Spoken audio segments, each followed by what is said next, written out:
Kaag sa numero 1 sa mga balita, subong adlaw.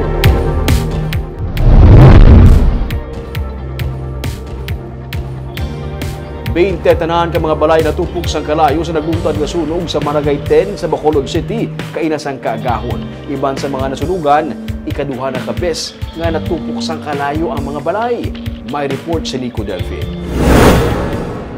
Masobra sa 20 ka mga pamilyang nawadaan sa puluyan sa niluntad ng sunog sa Purok Magtiayon sa Barangay 10 sa Bacolod pasado alas 12 Miyerkules ang kaagahon. Sa record sa Bacolod BFP, 14 tanan ka balay ang totally destroyed kag 6 ang partially damaged. Nagsugod ang kalayo sa balay ni Ramona Anoche.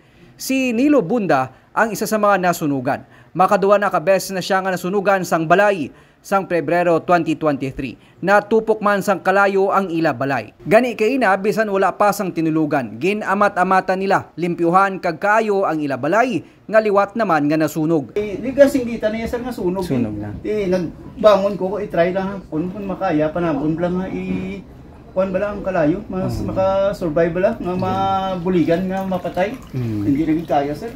Dako-dako na sang kalayo. Dako lagi kay may isang sunod sa istorya yati may mga stock sa nga pinta, muting pinta, ga-trigger sang kalayong.